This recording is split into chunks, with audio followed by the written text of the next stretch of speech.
Good morning. I'm Jim Vogel, Chief Executive Officer of the Platt Institute, and I'd like to welcome you to our 2020 Virtual Legislative Summit. This has been a challenging and even tragic year for many people. But throughout the COVID-19 pandemic, we've seen Nebraskans respond to this crisis with resilience. Since we started our virtual events at the Platt Institute in the early days of the emergency, I've been consistently impressed with the engagement shown by our state senators, legislative staff, and many policy professionals and leaders in Nebraska and across the state.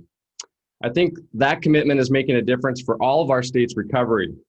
In some respects, Nebraska is well prepared for whatever the future may hold. Our tax revenues are strong in 2020, most people are back at work, and our state is in an enviable financial position. But even before COVID-19 changed everything, many of us agree that Nebraska could be doing even better. We could be more welcoming. We could help more people expand their horizons and be more collaborative in solving our state's challenges. Right now, every state is asking how it can help its people rise to the next normal. But COVID-19 will not be the last time a major world event accelerates the pace of change in our society. At the Platt Institute, we believe that advancing policies that remove barriers will allow Nebraska to be a leader in these times of change, creating new and better opportunities for all of us.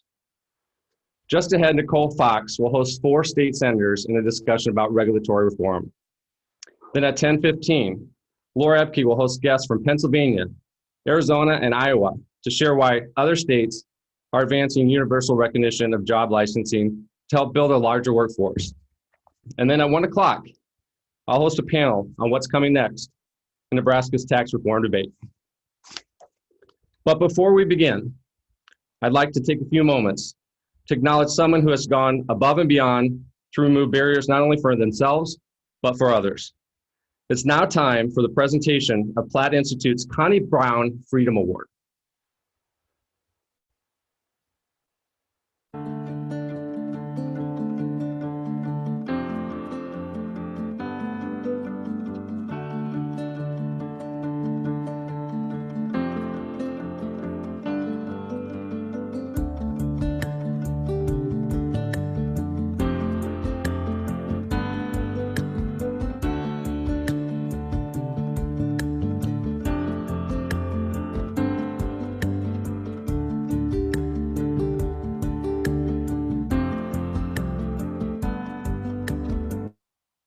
Every year at the Platt Institute Legislative Summit, we present our Connie Brown Freedom Award to a Nebraskan who has done exceptional work to advance economic liberty in our state.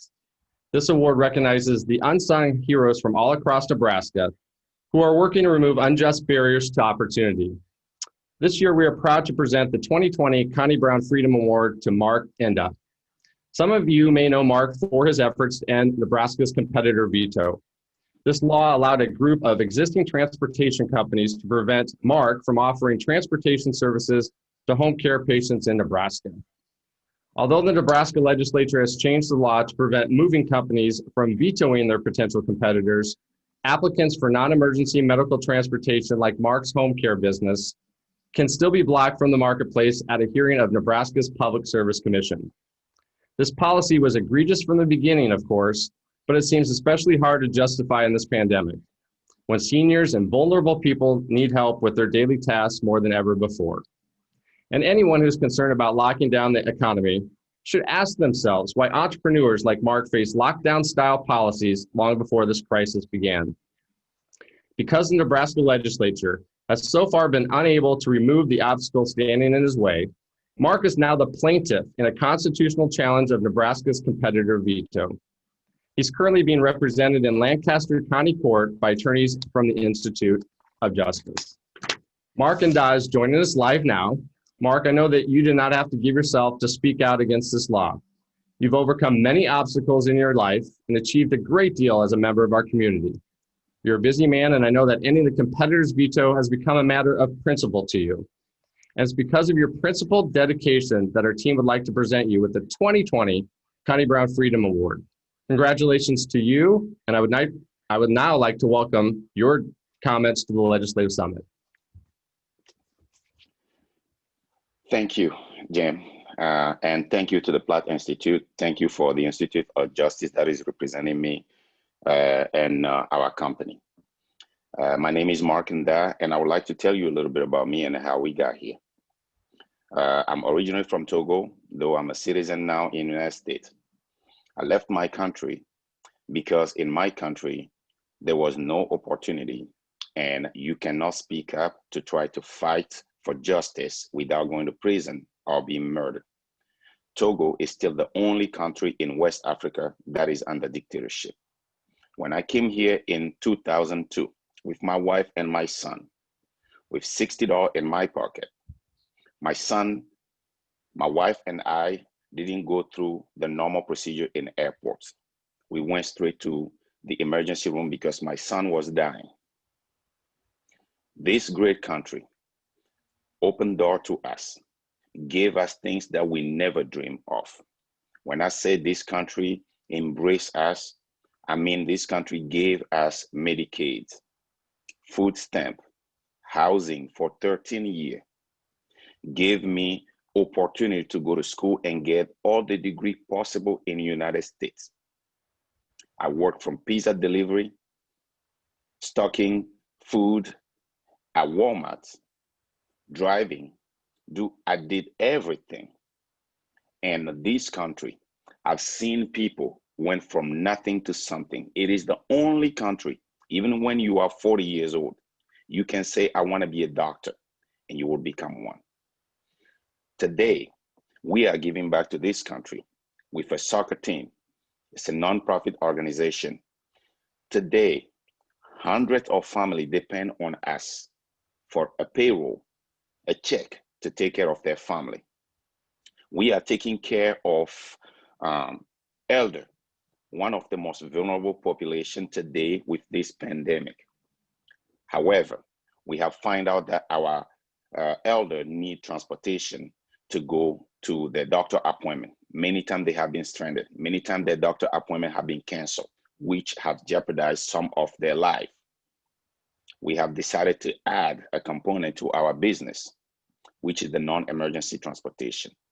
This is a capitalist country where when you have idea, when you have support, you can go ahead and then do whatever you can do. However, we have found out that it was not that so easy to get a license with the non-emergency transportation. All the transportation company that are in Nebraska, we depend on them to get our license. They choose who can be in business and who cannot be in business. We have been denied after we spent a lot of money with attorney fee. We went through trial, and I say quote unquote trial. Today, I could have this license after I have denied if I choose to bow down to them. But this is a matter of principle. Nobody should go through this in order to get a license. McDonald's cannot decide who and which company can be in food industry. Walmart cannot decide which company can be in food industry. It is a matter of principle. And that's why I decided, together with the help of the Platt Institute and the Institute of Justice, to launch a lawsuit against the competitor veto. And today, I believe that constitutionally, this is not the right law to stand. And I want to thank all the senators that are helping to remove that. Thank you so much. You have to remember where you're coming from. And even if you are not born poor, it is not a right to ignore the poor. As a Christian, I always ask myself, what would Jesus do? Jesus that I look up to have fed the poor. Jesus that I look up to have healed the sick. Jesus that I look up to have always embraced everybody. And that's what we need to do. We need to remember that nobody chooses where to be born and nobody chooses what color to come out from the mother's womb. We are all destined by the nature. Thank you so much for this award. I am humble for this award, and I thank everybody that is in this panel that is listening to me. Thank you. God bless you. Thank you, Mark. And now Platt Institute Director of Government Relations, Nicole Fox, will present this morning's Regulatory Reform Roundtable.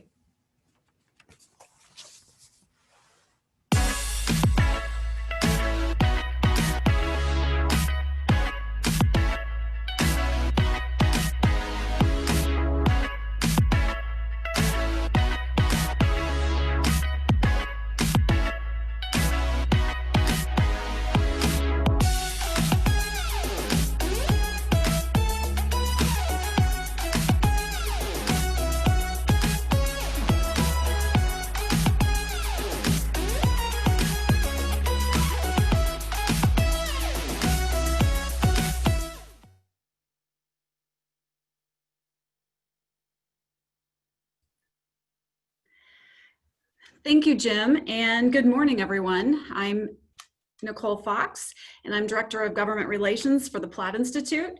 And I'd like to thank you for joining us today to learn about potential regulatory reforms in the works for the state of Nebraska.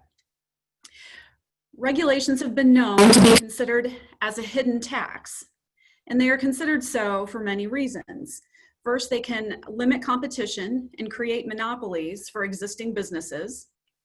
Compliance with regulations can impose significant costs, which ultimately lead to higher prices for consumers, and their existence may be prohibitive in terms of introducing new business delivery models to the market. The COVID pandemic exposed some of these issues, and as a means of stimulating the economy, many governors across the country repealed regulations to help struggling businesses and improve access to healthcare. Today, we have invited Senators Arch, Geist, Halloran, and Wishart, and they have taken notice of some of the regulatory burden that's been posed to Nebraskans during the pandemic. We're going to ask them to talk about what they're learning and the work that they're doing to address it. Just a side note, if you do have any questions for our panelists, please do submit those through the chat box or through the question and answer box at the bottom of your screen. So Senator Arch, during the initial weeks of the pandemic, the governor issued an executive order waiving regulations that would impair Nebraskans' ability to receive health care. In it, he noted how telehealth allows for social distancing and limiting potential exposure to COVID. Tell us about your interim study, LR 350, Examine the Role of Telehealth Services During the COVID-19 Pandemic, and your overall interest in telehealth. Great, thank you for the invitation to participate today. It has been very interesting to watch telehealth, what I would describe as explode. I've been in healthcare many years. We've been talking about telehealth for many years. We've been wading into the water, testing it, trying it. Some of the difficulties was technology. Do we have encrypted software and some of the backbone of the infrastructure necessary? But with COVID, this was the catalyst to put everybody into telehealth. So I decided to introduce an interim study to take a look at exactly where are we with regulations with regards to telehealth. What's good, what's bad, what supports, what hinders, what do we need to do going forward? Are changes necessary in statute? Are changes necessary in regulations? To encourage the use of telehealth. And the driving question of all that in my mind has been, by expanding telehealth, will we improve access, reduce cost while maintaining or improving the quality of services provided? So that's kind of the umbrella question that we're asking in this interim study. And so it was very timely. There has been very rapid adoption. And so a lot of interest in the study. Very good. And so definitely some of the economic benefits potentially could be a decrease in healthcare costs, which I think a lot of Nebraskans would like that.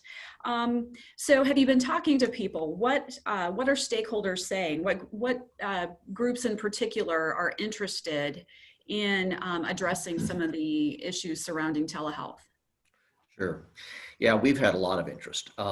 We have conducted some surveys, but the one thing that we early discovered is that when we say telehealth, we really need to kind of segment what exactly with regards to who the payer is and those regulations that affect that. So what we've learned is you really have to talk about three groups. You have to talk about Medicare, you have to talk about Medicaid, and you have to talk about commercial insurance.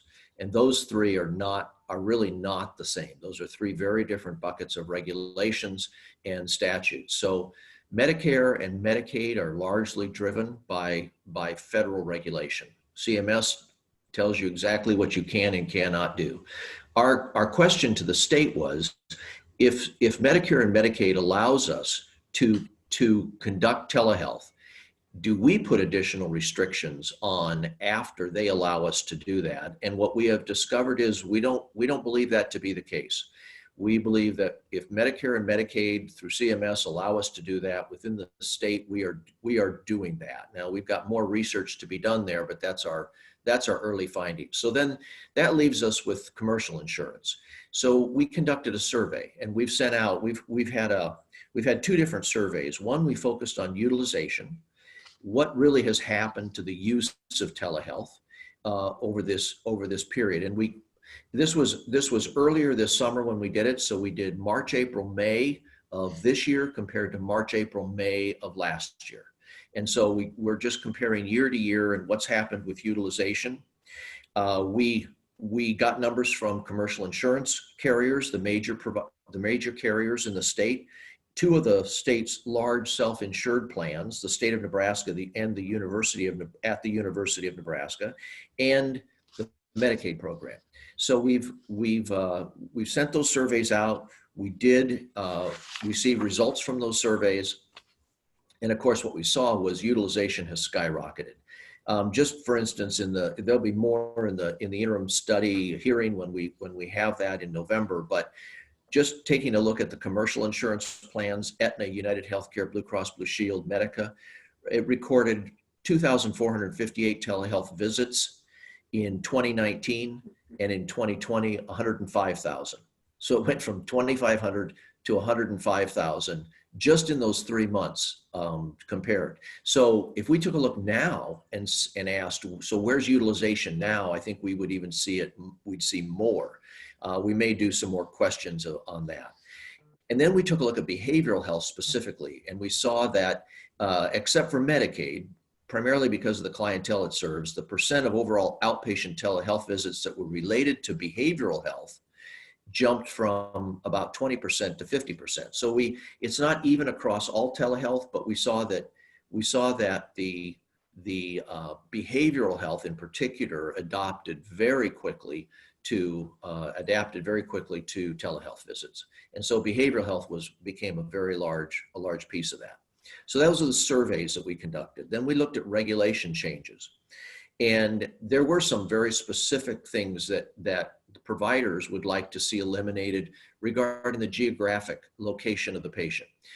Prior to this COVID, it was required that you had to go into primarily a hospital or a physician clinic to receive telehealth services, not available in the home. Very little of that going on. That has changed. And so that was one thing that the providers, the originating site requirements, that was a large issue to them. Expanding the list of allowable services, allowing out-of-state providers to practice, allowing for audio-only services. If the technology and the broadband service isn't there, if the device access isn't there, could we do audio only? Those are questions as well that were raised by that. We saw that that there was pretty wide, quick adoption on the part of the commercial carriers to the use of telehealth, and some of the regulation changes that they had within their own plans. They waived those. Some of those are continuing now today, and some anticipate that that's going to be made permanent. So what we found was that the adoption of telehealth really wasn't being slowed by regulation as much as acceptance by the providers and the patients. Some of that, of course, related to the devices and broadband coverage. We don't have that uniformly throughout our state, but we're seeing some changes necessary for regulations. I've taken a look nationally at some of the other states. I think that the state of Nebraska is much less restrictive on the telehealth. It's more on the provider. and their willingness to participate. This, of course, thrusts them into that. We're creatures of habit. We have the way, and it's the face-to-face visit in the clinic office. That has been the way we've conducted medicine for many, many years. All of a sudden now we have to do something different, and we're seeing providers change their willingness to participate in telehealth. And so we'll continue our research, we'll continue our study. We're looking at a couple of very specific regulations, but overall in the state of Nebraska, we have found that telehealth can be conducted and now is being embraced by providers. Thank you, Senator Arch. That's a lot of very good information that you have elicited from your surveys. One question I do have, and I don't know, maybe you don't have this information, but in your surveys, was there any sort of question that you asked of providers in regards to, are there services that you would like to provide that you can't provide in this current environment? I think that we have not asked specifically. Anecdotally, I've had conversations with providers. Some of it is the technology, and by that I mean the instrumentation. The instrumentation necessary to conduct some physical exams, it's not readily available, and so some of that, it's like anything. It's like even in the area of education we're seeing right now. It has great impact, but is not going to replace the face-to-face communication that may be necessary in a clinic visit. So for some, and this is what providers are learning now, is that whereas in the past they said, oh, we couldn't possibly do that, they're saying, oh, well, actually we could, except when we get to some of the instrumentation, where you get to situations where you have to actually touch the patient. You have to do a physical exam of the patient. Obviously, that can't be done telehealth. They're working on ways to get vital signs, because if you're going to prescribe medication, you need to know the vital signs. You need to know where that patient is physically. How do you do that? Well, there's more technology now that you can run off your cell phone, and more of that now is becoming available. So this is a new frontier, but this COVID pushed all the providers into that new frontier very quickly, and they adapted very quickly to this. Very good. Yeah, a lot of the sounds, a lot of the information that came forth out of the survey seems very common sense, especially some of the requirements, as far as geographic location. It makes sense that if you're going to do telehealth, you might as well allow people to participate, or the patient to participate from their home versus having to drive to a hospital or clinic. And it's, very good to hear how the behavioral health community has definitely embraced this model, because as we know, with some of the restrictions required with the pandemic, things like depression and various mental health issues most definitely have come to the forefront. So Senator Arch, I thank you very much for sharing your insights, and I look forward to when you guys have your public hearing. Thank you. Yeah. So next I'm going to move on to Senators Geist and Wishart. And although this week we are having some unseasonably warmer weather, we know that weather is getting colder. And when it comes to things like outdoor dining, our options might be limited. So during the pandemic, some of the directed health measures required that some of our restaurants had to eat, initially some of them they had to shut down. And then as we've reopened our economy, we've been able to, allow them certain capacity, but obviously a lot of, with social distancing guidelines, they're not at full capacity yet. Some of the things that have been helpful during this time have been the fact that the weather's been warm. So if they have outdoor patios, they can utilize those to at least increase their number of customers during the warmer months. And they've also been able to do things not just to go food, but also the governor, one of his executive orders allowed for the sale of to-go alcoholic beverages. And just a little bit of background, Iowa, actually, our neighbor Iowa, they were the first state to go alcoholic beverages a permanent thing. And then they were followed by the state of Ohio. And we here at the Platt Institute, we're excited to hear that there's some interest to make the sale of to-go beverages permanent here in Nebraska. So Senators Geist and Wishart, I'm going to let you guys jump in and don't forget to unmute. Tell us how you each became interested in exploring the idea of permanently allowing bars and restaurants in Nebraska to sell alcoholic beverages to go. Well, I'll jump in here. We have a close friend who actually owns a restaurant here in my district, and have walked through this pandemic with he and his wife. And when the governor lifted the requirements or allowed for to-go alcoholic beverages, we noticed in their business how that brought a dramatic uptick in sales. And part of it was the novelty of being able to do that. But since they had to pivot very quickly from an all dine-in experience to an all takeout experience, that was painful for this particular restaurant and very costly, and also at a time that their revenues were cut drastically. And so that's what, it's because of that personal experience and that personal relationship that I got interested in this.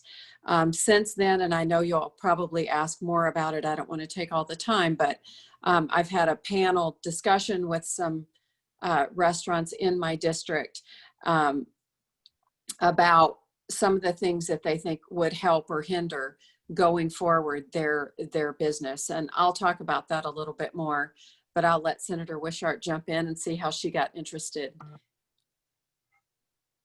Well, thank you so much, Nicole. And first of all, thank you to the Platt Institute for inviting me to speak on this panel and for your continued efforts in terms of regulatory freedom and innovation. It's been a real pleasure to work with you over the past 4 years. And I'd be remiss if I didn't do another shout out to Mark for the award. That was really inspirational to hear about Mark and his path, and takes a lot of courage. So excited that he chose Nebraska as his home. So I got involved in this. I immediately in March, when the pandemic really hit us in Nebraska, I started calling through all of the District 27 businesses to see how this had impacted them and what we could do in terms of supporting them. And I happen to represent the historic Haymarket. And so obviously a lot of the businesses that reside in my district are concert venues, bars, and restaurants. And the feedback that I got from them was they were some of the most stressed businesses because of the shutdowns. And so when the governor, kind of similar to what Senator Geist said, when the governor allowed for to-go alcohol, it was a huge relief for some of these businesses to get creative, not just to do sort of meals and alcohol, but also to do fun kind of themed to-go events for kind of, and like Senator Geist said, the novelty of that was very important. And actually, I believe Nebraska was one of the top states in the country in terms of supporting our local bars and restaurants. I think we came out with that statistic. And, you know, I could see it, you know, me and my friends and a lot of people, we really shifted our typical routines and really tried to help local businesses. I know my husband and I talk about the fact that we might have gained a few pounds just from the amount of takeout that we ordered every single night to really rally around this opportunity to support our local businesses. So after the summer and the session ended, Senator Vargas approached me. He represents a similar district in the downtown Omaha area. and that he was interested in an interim study to extend this regulatory flexibility around to-go alcohol. And I co-sponsored it. I'm very interested in following in the footsteps of Iowa and Ohio, looking to see if there was any opposition to this, or there was any feedback of how this didn't work. But so far, from what I've seen, it has been a benefit. And actually, in talking with bars and restaurants, I have a local group that I talk to and meet with. There are some other opportunities for regulatory innovation and flexibility that Nebraska can look at to benefit our small businesses in the state. Very good. And yeah, I know that for sure in Nebraska, or at least from my experience, I know that there's been definite interest in supporting those businesses. I know Lincoln has a Facebook group that is dedicated specifically to, I think it was called Lincoln Emergency Takeout or something like that, really trying to promote those businesses that are struggling. And I know there's other pages as well. One of my questions, and maybe you don't have this information, but I am curious, do you happen to know, and this is probably more specific to restaurants than bars, but in your conversations with those business owners, did any of them relay information as to when the concept of the to-go alcoholic beverage was introduced, when it was allowed? Did they have any commentary as to what percent of their revenue stream came from that? Like how much, increased profit or, increased revenue that they saw? Or a guesstimation if they had that? Nicole, I didn't get a specific revenue percentage, but just this past week, I sat down with a bar owner who also serves food, but it's mostly a bar. I sat down also with a restaurant owner and whose typical entree is about $15, and then a restaurant owner whose typical ticket is about $50. So 3 different levels of an experience, just so I could get a well-informed view of how this worked or would not work. I just wanted feedback from owners from different levels of the restaurant business. What I learned from them, and each restaurant and bar is going to be unique. So what I learned is it's a pretty broad experience. The higher end restaurant is finding, although initially it was a big hit, it's kind of trickled to a small revenue stream. However, the $15 entree restaurant, it has been a huge revenue stream and continues to be. And then the bar is finding it to be less and less as well, simply because now people can come in and they prefer that experience in that atmosphere. However, I did get kind of a unanimous agreement that this would be a good thing as long as there are very specific restrictions. And in our discussions, we discussed treating it much like a bottle of wine. When you leave a restaurant with a bottle of wine that's not completely empty, and how that's sealed, and doing a similar process with an alcoholic beverage. And so there would be some limitations there. I've spent some time talking with the Liquor Commission as well, and what their restrictions would be. So it's a very narrowly tailored, what we're looking at is a very narrowly tailored bill. However, the potential of that to be a continuous revenue stream for these types of businesses is so important. It's not going to affect every business in the same way. However, for those that it does affect, it can be a very significant revenue stream. And they were excited about it. and I'll say hesitantly excited, because they wanted to see some very specific protections in there so that it doesn't encourage drinking and driving, or some of the things that we, of course, want to be careful of.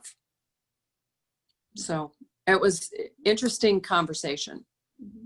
Senator Wishart, do you have anything to add to that as far as conversations you've had, like the specific revenue impacts to businesses? My information is purely anecdotal. I'm hoping from the interim study that we will see more numbers associated with how it does. But I do know from a businesses and restaurants perspective that the sale of alcohol is a significant portion of a restaurant's ability to make it. And so I can imagine it has been beneficial. Nicole, I did want to add one other thing. I know we're getting closer to those sort of cold weather months, and so this isn't as pertinent when we move into winter. But there has been, the other feedback I've been getting is allowing sort of an expedited process for bars especially, but restaurants as well, to be able to expand their outdoor footprint, because we are seeing more and more that it's safer for people to be outdoors. And so that's something where I think moving forward, we as a state should look at that. Are there ways to have a more pro-business approach for bars and restaurants, especially during special events, to be able to expand their outdoor footprint? And I know that's something the city of Lincoln is working on around tailgating and Husker football, but I think in the future, even beyond the pandemic, that's something we should look at. Yeah, and I agree. And I think, definitely approach would be to make, that sort of effort. I think maybe the right word is as streamlined as possible, just, not making it super burdensome where they're having to fill out tons of paperwork and, pay a lot of, fees or this, that, or the other. I mean, the goal would be to, make it so that we can, as readily and as easily possible help these businesses that are struggling and find innovative ways to increase their revenue stream. So just in clarification then, it sounds like maybe, there are some groups that they're interested, but they've maybe just, verbalized some concerns and want to make sure that we're doing this in a safe manner, but there's not really, am I under the understanding there's not really, or so we hope, all-out opposition, because this does seem pretty common sense to do what we can to allow businesses to generate more revenue. That is the understanding that I have. There may be some discussion between around, do these to-go drinks have to be paired with food? In the statutes, I understand with wine that is the case. So we're looking at that to see if this is something that needs to be paired with. You can have a to-go drink if you've ordered an entree, or is there going to be a restriction like that? We are still working through the details of that and looking at that and asking for feedback from some of our stakeholders of how narrow to define the to-go drinks, so a good question. As far as pushback, I think whatever we've heard and whatever I've heard to date, the pushback is negotiable. As you mentioned earlier, there is a lot of interest because this is a way for some of these industries who were so desperately hurt to recoup some of their revenues. And so this is just one way, and hopefully we can come up with more that, especially for the locally owned restaurant.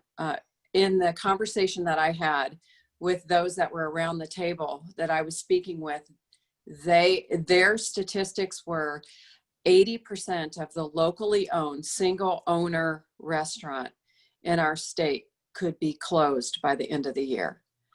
And so that is frightening. And of course, this hopefully this waiver of the statute and allowing to-go drinks will continue through the end of the year, so we can keep it permanent, so we can help these businesses recoup some of their losses. So one of my greatest concerns going forward. I wanted to add that's a good segue for those of you who are listening in who are living in Lincoln. We have just launched a 1% pledge. If everyone in Lincoln, including our businesses and our city, shifted our routines to spend 1% more of our dollars to support local family-owned businesses, it would be a significant benefit to these businesses, especially as we move into the winter months. And so I am taking that pledge and have kind of relooked at my my typical routine and have shifted even more of that towards spending local. And I hope all of you will take that pledge as well. Yeah. Well, Senator Wishart and Senator Geis, I thank you so much for taking on this issue, because I know it's very important to so many Nebraska businesses, and we look forward to working with you in the coming months. So now I'm going to pivot to Senator Halloran. And Senator Brewer wasn't able to participate in today's panel, but I do know, because I've had conversations with both of you, that you've been exploring the feasibility of creating a path for meat inspection in the state to allow custom exempt meat processors a means to increase their capacity and provide more options for livestock producers to get their product to consumers. So, similar to the other panelists, what sparked your interest in looking at this issue? Well, first, thanks, Nicole and Platt Institute for this opportunity. It's been enlightening so far, and I hope I can bring some bacon to the table for all you bacon lovers. The COVID pandemic showed a lot of vulnerabilities in the processing, meat processing in the state of Nebraska and nationwide. I'd like to give you a primer for those that may or may not understand how it all works with federal inspection.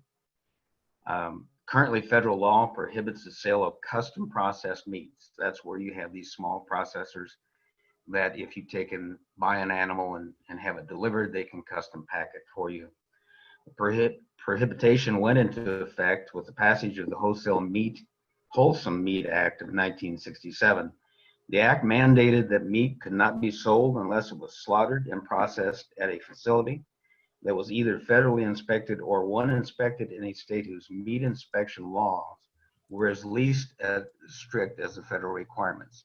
Meat slaughtered and processed at a state facility could only be sold within the state or interstate. The Wholesome Meat Act has done significant damage to local slaughterhouse infrastructure around the country since its inception. In 1967, there were nearly 10,000 slaughterhouses in the country. Today, there are less than 3,000.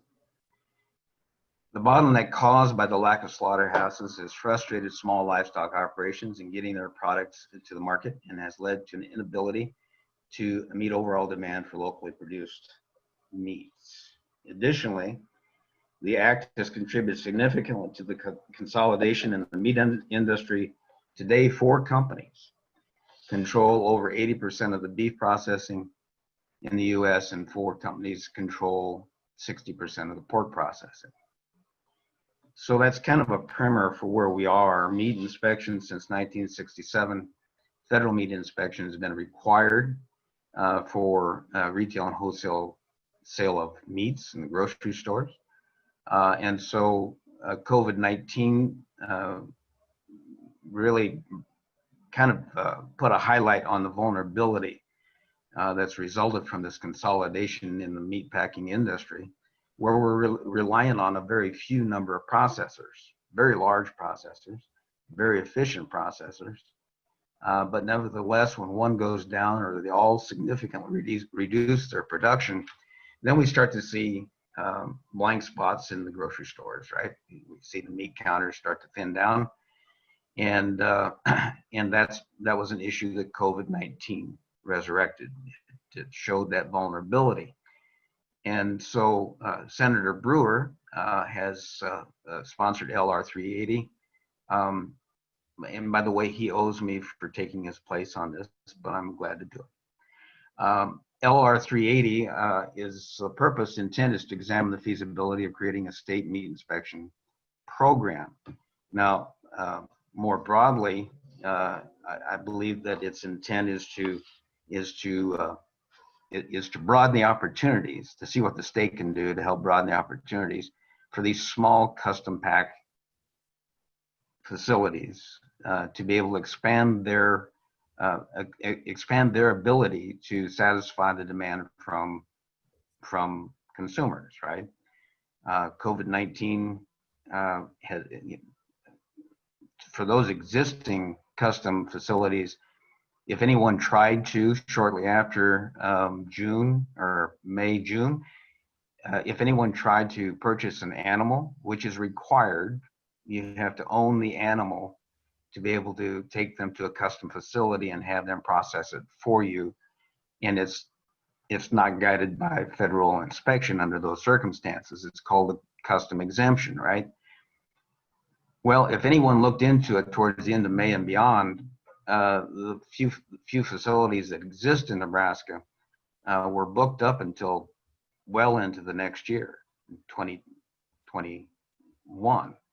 So what we're looking at, and I think what Senator Brewer is looking at and hoping for in this interim study is to look at the opportunities for the state to work with the federal government wherever we can to do that, to broaden the marketplace for these custom operators to expand, new ones to open up, both for the sake of their business, but also clearly for the sake of the consumers, right? The demand for meat went up, particularly when there was a scare that there was a vulnerability for a short supply of meat. And, you know, I think this interim study is going to be very enlightening. Now, we could go back to state inspection. There's a lot of hoops to jump through to do that. Prior to 1971, we were state inspected meats, and Nebraska at that time opted to be a designated state. In other words, we handed over the inspection to the USDA and the federal government to inspect our meats. So that's kind of a quick brush primer, Nicole, of where we are. But I think it's going to be an interesting interim study. And again, for all you bacon lovers and steak lovers, I think that you'll be interested in this. Yeah. Well, thank you, for working on this with Senator Brewer, because it is very, it's very important to our state. I know, as you think about consumer habits, and I know, for example, a lot of people that live in small towns, they tend to think, oh, I shop local, I support local businesses. I grew up in a small town, and my parents would go to the local grocery store, but what I think about it, and a lot of times it was just for that thing that they forgot at the larger store. They would often drive 20 to 40 miles to a larger town with a larger grocery store.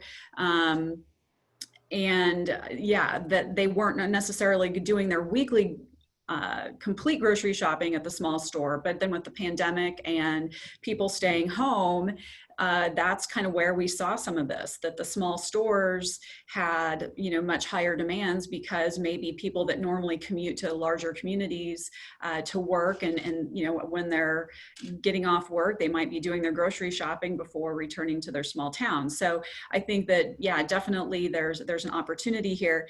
Now, just for clarification, Senator Halloran, you were looking at, as far as these custom exempts, are you looking that they will have another, a different option for meat inspection so that they can sell specifically within the state of Nebraska, or would this meat potentially be sold outside of the state? Primarily, Nicole, it would be interstate within the state. And, some of it might be both at the federal and state level, helping with some funding for some of these processors to go through the hoops, which are quite costly, to become USDA federal inspected is a possibility. But you know, a lot of it, I think, a lot of it, I hope, will be a clarification with the public that, which I think there's a big demand for this. I think the public would be on board with this as long as they understand the meat is safe, right? So we'll be looking at the possibility of state inspection. And I think I think Senator Brewer's office has got some good ideas on how to do that. With the understanding, I want the consumers to understand that their meat will be safe. There's nothing that we're going to do that would or should cause any concern with the consumer in regard to the safety of their meats. As a matter of fact, some of these custom operators, I've seen both sides of this. I've seen small custom processors. I've seen their operations, and I've seen large processors, the mega processors. And the one is as careful as the other is, at least, right? And for the small processors, being cautious about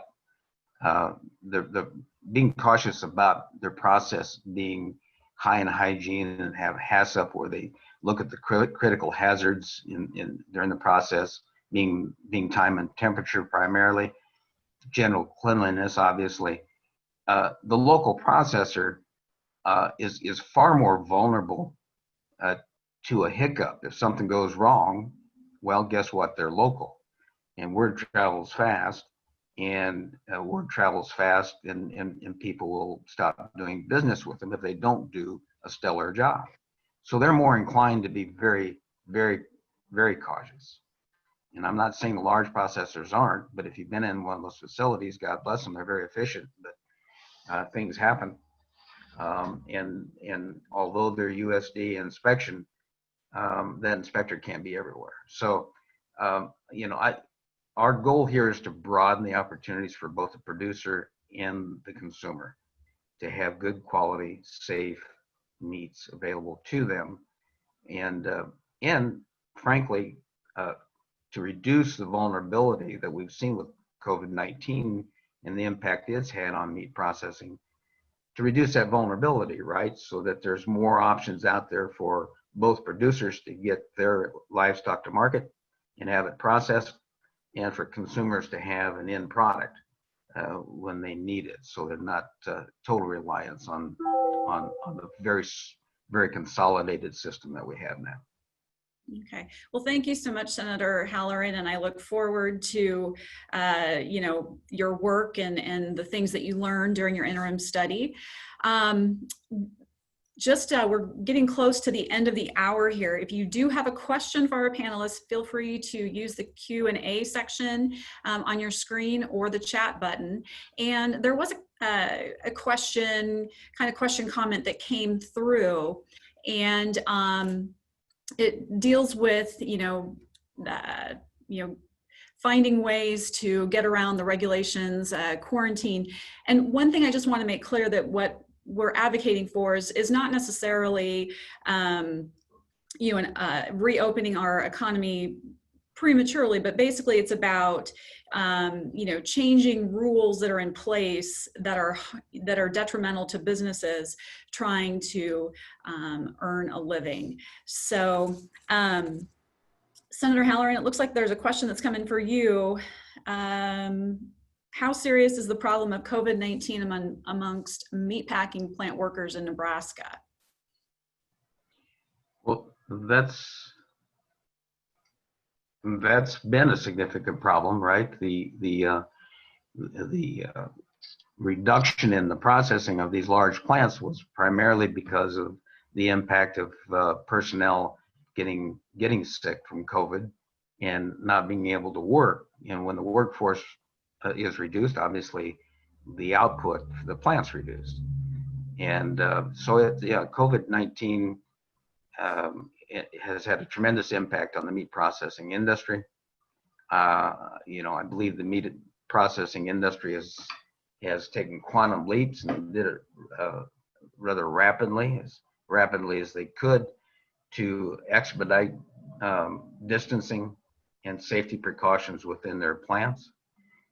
It's not a perfect world within those plants. I mean, they work closely together, people do, by the nature of it. And long term, if there's an expectation that these plants have to accommodate future social distancing or distancing between workers, it's going to be a huge investment. And I know people say, well, it's a huge investment, it's worth it. It's the safety and well-being of the personnel, and it is, but that won't happen quickly because you have to overhaul a plant to do that. And of course, the net result is you know, the price of the product's going to go up, but you know, maybe that's the price we pay. Okay. Just a couple of questions that I have, and I'm going to kind of put you guys on the spot a little bit and just kind of throw some of this stuff out there. You know, given that the COVID pandemic exposed that Nebraska has a lot of regulations on the books that maybe we ought to be taking a look at because they haven't been looked at in quite some time. What would your thoughts, and any of you, like I said, any of you can jump in on this, what would your thoughts be on requiring some sort of periodic review to make sure that businesses and industries are not unintentionally burdened? Would you think that's a good idea? This is Senator Wishart. I think that's a great idea, and I'd be happy to talk with the Platt Institute about what that would look like legislatively, but I think that's a great idea. I think in the area of healthcare, the regulations have over the years just continued to multiply. Some of it driven very specifically by federal regulations. Healthcare is very heavily regulated, so some of those we can and cannot do. But I know the Department of Health and Human Services has done this type of review periodically. They'll take a chapter and they'll review this. One of the frustrations I think in that process has been that determination that, well, it's for the safety of the patient. That is always the discussion, right? When it comes to healthcare, when it comes to healthcare, that's the question. But the participation of the providers, while they allow comment, the participation of the providers really hasn't been active as I've observed it in that review. The providers are the ones that know. They're the ones that know. And I think that there's probably a suspicion that somehow the providers want to eliminate all these regulations so they can do whatever they want. That's not the case. But so if there's going to be continual regulation review, on healthcare side, I would strongly encourage that the providers be very much a part of that, because they are the ones that can say, you know, this really doesn't add anything, or technology has changed and we do things differently now, and so this regulation is no longer necessary. Yeah, agree. Thanks so much. And I think this is a good segue into our next panel at 10:15. Laura Ebke is going to do a conversation with some people in Iowa, Pennsylvania, and Arizona about occupational licensing, because in the healthcare arena, for example, I know that there was an executive order to allow for temporary, reciprocity, so that workers from other states, if they needed to come into Nebraska, if we would need, to immediately hire some healthcare workers, it would allow them to come in and automatically be able to practice versus going through all of the red tape that they would normally have to do. Some other things I know, so, we're very interested in that.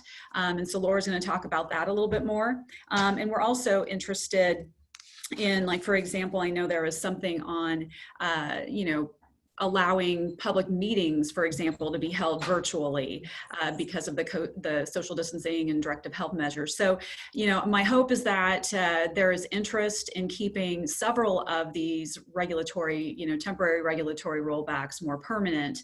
As a result, kind of like you said, we realize that, you know, time changes, technology changes, and sometimes we need to, you know, periodically take a look at the regulations on the books and make sure that they're there, you know, they're the ones that need to be there are there, and the ones that don't, maybe we take a look at repealing those. So in closing, I'd really like to thank Senators Arch, Geist, Halloran, and Wishart for taking time. I know that you're all extremely busy individuals, but it's been a great conversation about the regulatory burden here in our state and potential solutions, potential opportunities to exist to reduce that burden.